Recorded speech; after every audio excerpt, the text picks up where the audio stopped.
전례를 찾기 힘든 북한의 도발 소식으로 뉴스룸을 시작합니다. 보름간 미사일 소나기를 퍼부어대던 북한, 이제 핵실험만 남겨놨다는 분석이 지배적입니다. 노동당 창건일인 오늘 그동안 해온 도발의 세세한 내용까지 공개했습니다. 지난달 말에는 저수지에서 잠수함 발사 탄도미사일을 쐈다고 했습니다. 또 그제는 전투기 150여 대를 한 번에 출격시켜 훈련했다고 했는데 실제 운용 가능한 대부분을 띄운 걸로 파악됩니다. 첫 소식 이금평 기자입니다. 북한이 김정은 국무위원장이 지도하에 지난 8일 대규모 공중훈련을 진행했다고 밝혔습니다. 사상 처음으로 150여 대의 각종 전투기들을 동시 출격시킨 조선인민군 공군의 대규모 항공공격 종합훈련이 진행됐습니다. 북한군이 보유한 전투기는 약 600대로 추정됩니다. 실제 운용 상황을 감안하면 사실상 출격 가능한 전투기 대부분이 동시 출격한 걸로 전해졌습니다. 전투기 연료가 부족한 북한으로선 이례적인 무력 시위를 한 겁니다. 지난 6일 군용기 12대로 무력 시위를 벌인 지 이틀 만입니다. 당시는 우리 군이 감시를 위해 설정한 특별 감시선 아래로 내려왔는데 이번에는 내려오진 않았습니다. 앞서 6일 상황을 공개했던 우리 군은 지난 8일 훈련은 언론에 알리지 않았습니다. 우리 감시구역 아래로 내려오지 않았다는 이유인데 대규모 무력 시위인 만큼 공개했어야 한다는 지적도 나옵니다. 북한은 또 지난달 25일 저수지에서 SLBM, 잠수함 발사 탄도미사일을 쏜 사실도 공개했습니다.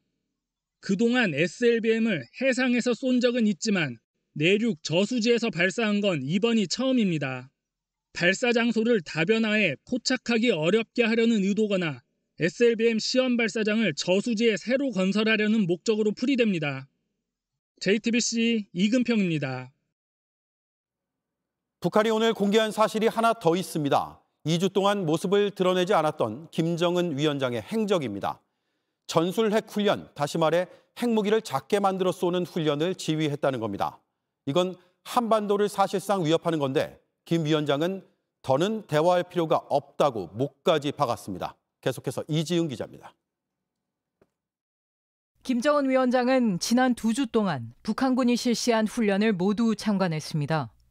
이설주 여사도 미사일 발사 장면을 같이 지켜봤습니다.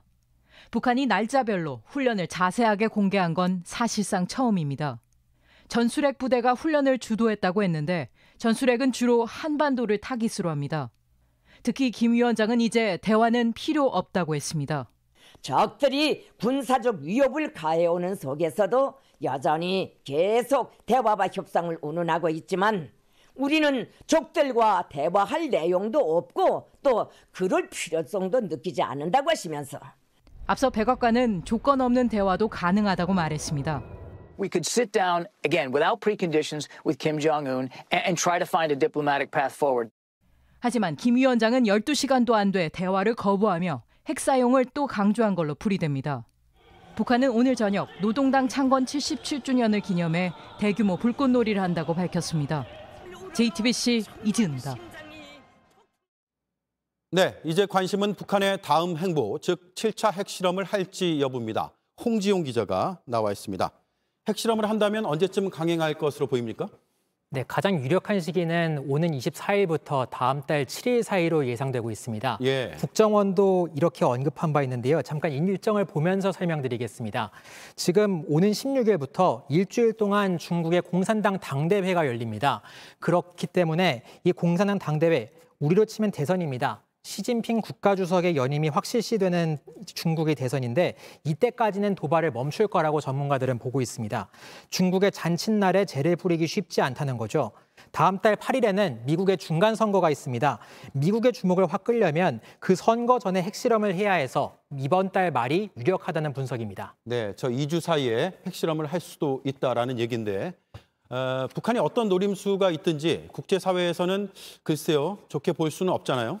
네, 일단 북한과 한미의 입장차가 큽니다.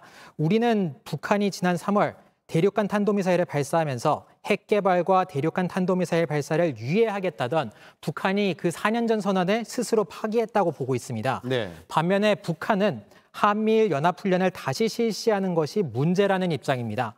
자신들이 먼저 도발한 게 아니라 한미 훈련에 대한 방어적 성격이라고 맞서고 있습니다. 이 때문에 북한의 비핵화 문제가 당분간 논의되기는 쉽지 않은 상황입니다. 네, 5년 전에 6차 핵실험 위기가 최고조일 때 당시 트럼프 미국 대통령이 북한에게 이런 말을 했습니다. 화형과 분노에 직면할 거다. 그때보다 지금 상황이 더 위험한 겁니까? 비슷한 점도 있고 다른 점도 있습니다. 당시에는 트럼프 대통령 공개석상에서 김정은 국무위원장을 로켓맨이라고 비난한 적이 있습니다. 예. 그리고 북한을 완전히 파괴하겠다고도 말했습니다. 그렇지만 지금은 상황이 다릅니다. 한마디로 바이든 정부가 적극적이지 않은 겁니다.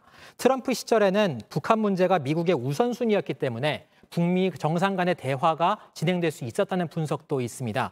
하지만 지금은 러시아의 우크라이나 침공, 중국과의 공급망 분리 갈등 등으로 북한 문제까지는 쉽지 않다, 신경 쓰기가 쉽지 않다는 지적이 나오고 있습니다.